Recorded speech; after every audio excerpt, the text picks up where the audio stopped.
Hello everybody, this is ManuS and welcome back to another Eternal news episode. Today with the announcement of the new set Dark Frontier. It just got dropped last night and we got a couple of spoilers in the announcement with some of the new with one of the new mechanics, so that's pretty cool. Let's take a look. Before we get started though, you know the drill.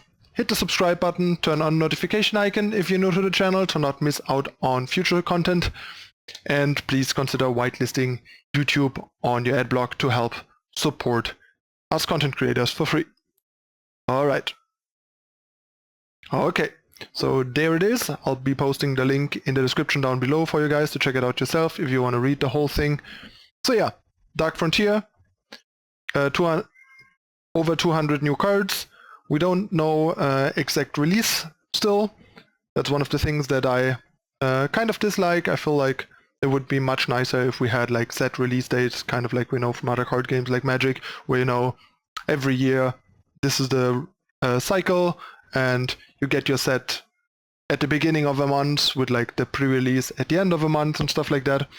So you can kind of plan ahead a bit, and this way we kind of always have to keep guessing and they drop it earlier or later and it's all kind of like in the dark, so that is a bit frustrating, and I hope they find like a fixed schedule going forward that works. So there's that. So yeah, let's take a look at the first card. We have Aspect of Destruction, one of the new mechanics called Onslaught. It's basically like Raid from Magic. For anyone that plays Magic, which means if something attacked this turn, Onslaught triggers. So it's basically a summon effect similar to Spark that is conditional on something happening. But unlike with Spark, where it's dealing damage to the opponent, it is in this case that something has to have attacked. It's either you with a relic weapon, a unit with killer, or just a unit in combat.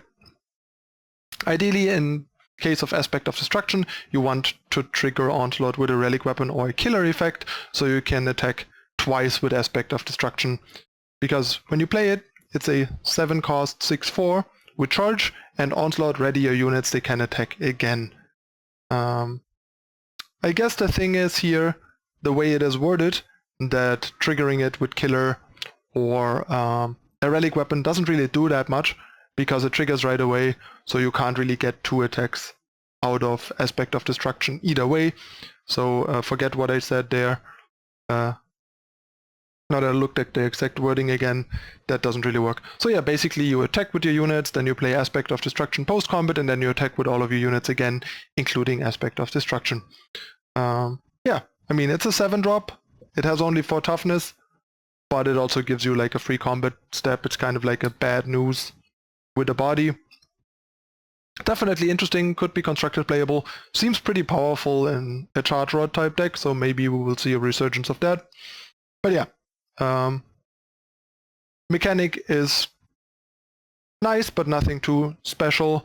The fact that there are relic weapons and killer here makes it a bit more interesting and dynamic than Raid and Magic, but that's about it for the differences. Next we have Pristine Light. That's kind of a cool card. It's 3 power, double justice. You kill each unit with 4 attack or more, so you can put this into kind of an aggressive deck with smaller units to just kind of clear the path. With Onslaught, you draw each unit from your void that died this turn. So it also has the potential to generate card advantage, but I reckon you will usually want to play this pre-combat to clear the path, and ideally not have a lot of units that die to it anyway. But it's nice to have the option. Definitely a pretty interesting card that seems like it might have a fairly high impact on the format. So yeah, those are like 2 legendaries already from the new set. 2 legendaries with Onslaught. And yeah, there's also some info on the community spoilers. We will be able from today, 20 UTC, buy spoilers in the community store for 35,000 influence each. There will be badges of influence released periodically, and you can buy at most 1 spoiler from a badge. So we'll have to see how this all pans out in practice. And it's kind of a test run, so they are probably going to re-evaluate afterwards how well it went and if they're going to keep doing it. There's one other spoiler that they just posted on Twitter basically with the announcement but isn't in the article. I'll put it on screen here. It's this one. It's called Tazbu the Forbidden. Costs 5 Shadow Influence and 5 Power. It's a 6/6 deadly. It has Warp, which is nice, makes it effectively free if you have it on top at the right moment. And when one of your other units dies, you draw a card and take 1 damage. So yeah, more incentive for mono shadow basically. We already have the Marionette Cross and a couple of other things. So we'll see if there's a couple of other cards like this in the new set that push mono color or heavy color with a splash as a reward.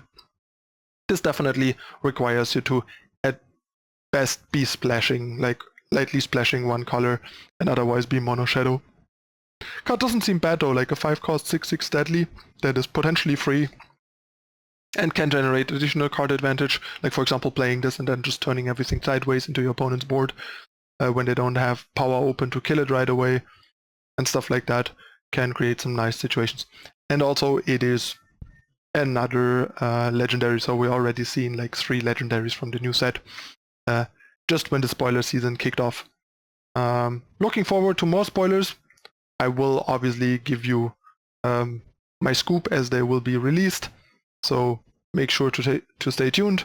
But yeah, at least we have the official announcement now. We know a couple of cards and know the first mechanic.